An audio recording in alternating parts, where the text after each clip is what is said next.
Sometimes we love people, or the person that you love doesn't really love you. Have you ever been in such a situation?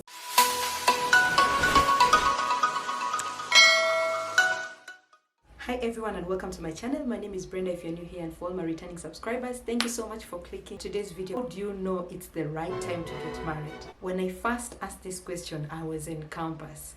And have you ever asked yourself, let me know, or if you're married, did you ever ask somebody? I ever asked this question, and the person that I asked told me that you will know, utajua tu.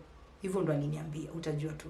That is after campus I kept asking, niliambiwa nitajua. So you just go through life knowing that you're just supposed to know. You're just supposed to know that it's time to get married. I popped the question on my socials, and here are the responses. So I have 15 pointers to let you know when it's actually time to get married. Songs of Solomon chapter 2 verse 7, but there are actually 3 texts on Songs of Solomon. There is 8 verse 4, there is also 3 verse 5. So all those verses in Songs of Solomon emphasize on this, that there is the right time to get married, or there is the right time to awaken love. Read that scriptures, it says, I adjure you, O daughters of Jerusalem, by the gazelles or the doors of the field, that you not stir up or awaken love until it pleases. Pointer number 1, it comes naturally. You do not have to force it. If you are out dating and you love this person and maybe they're not reciprocating the love, sometimes we love people, or the person that you love doesn't really love you. Have you ever been in such a situation? For me, yes. The people that you really loved, they don't see you, and the people that you're not really into them see you. So I have experienced. Let me know if you've ever experienced that. So you don't need to force it. But when it happens naturally, like you're really not trying too hard to go out of your way to please this person, you're really not trying to make things or situations, if you're a lady, you're not trying to trap somebody so that they can get you to marry them. Or if it's a man, you're not trying to really go out of your way so that this lady can marry you. So it will just happen naturally. Next point, when you're opined to marry, so you're not forced. It's your idea that you want to get married. You're not getting pressure from aunties or relatives. Like, when are you getting married and all that? Like, it's your own idea. I want to get married. And you see, or maybe you're not seeing, my friends are getting married, or I've gone to this wedding, I've gone to that wedding. No, it's your idea, you're ready, you feel comfortable, you want to get married, then it's the right time to get married. Number 3, when you are mature. Maturity has nothing to do with age. I remember as a single, I used to think that because I am this age, let's say in my mid-20s, then I need to get somebody who is, 5 years, 10 years, somebody who is way older than me. But maturity has nothing to do with age, but has everything to do with personality development. For instance, are you the kind of person who is always complaining about everything, or the kind of person who always runs back to your mama when something is not right? You're not really ready to face hard situations and actually hope for the best.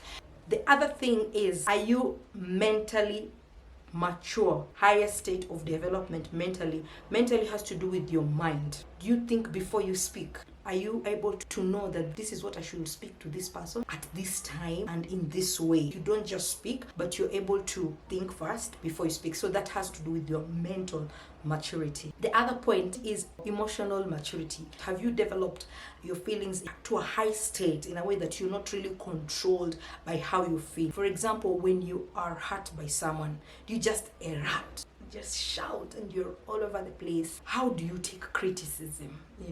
I remember when I was growing up, my grandmother was a disciplinarian.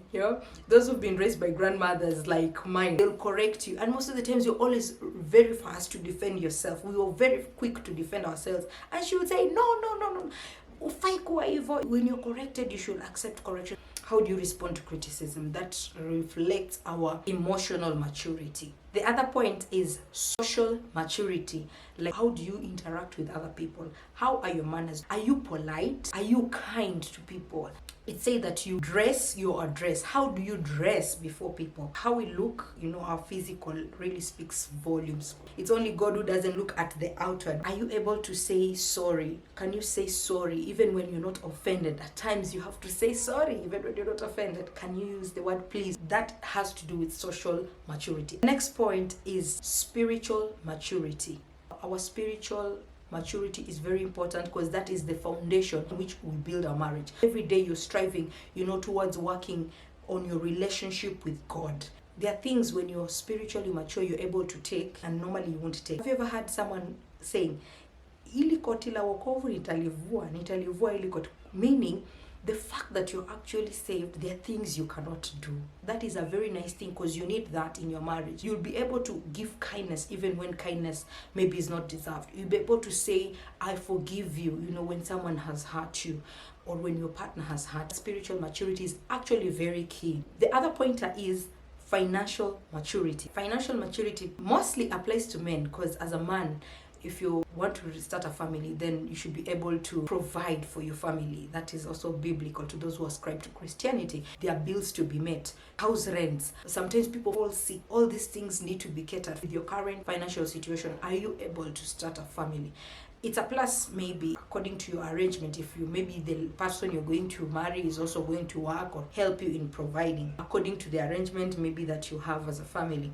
Financial maturity is very important, and this does not mean that you have to be very wealthy or to be a millionaire. No, this just means that you have a financial focus. The other point is when you're physically mature, both male and female. If you're a lady, are you able to manage the responsibilities and roles? When you become a wife, there's house management, childbearing, labor pains and all that. Even for the men, are you able to do that which pertains to marriage? So you need to be physically mature in terms of your stature. Your body has to be ready to do those things that marriage requires you to do. The other point, you fully explored life aspects. For example, education, finance, mental well-being, recreation. I remember when I knew that I really want first to go to school, pursue my BSc, whereas the other people were like, I have to do my master's or PhD or get to this financial status. You fully explored the life aspects that interest you.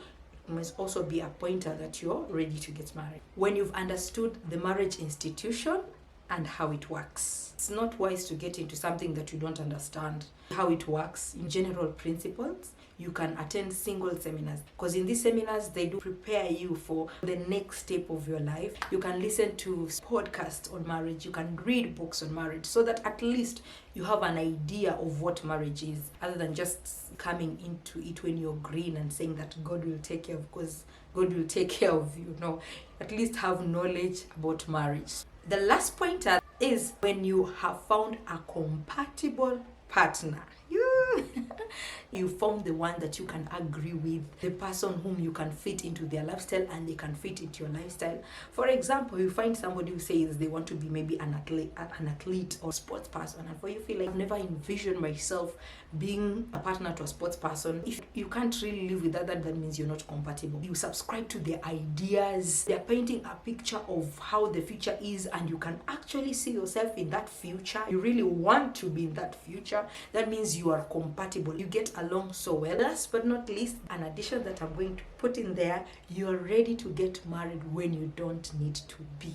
Those times you're going out, maybe there's a party here, youth's meeting, or there's an event, and for every event you're going out, you're just thinking that, oh, maybe I'm going to meet Mr. Right. If you're still in that situation where you're very cautious, anytime you're going out, you're always thinking, let me dress, maybe I might meet him there. 99.9% of the times it won't happen, because you're not yourself. You only have your anxious self. You really are ready to get married when you don't need to be. Be yourself, love yourself, enjoy singlehood. It is a very beautiful time to be in. Share your thoughts. What do you think about these pointers? Let me know in the comment section. And if you have any other question to do with dating and marriage, feel free to just put it in the comments and I'll be glad to respond to it. Thank you for watching this video. If you watched this far, kindly consider to give this video a like. It helps to support this channel. If you've not subscribed and you love such kind of content, kindly consider to subscribe. Thank you and see you in my next video.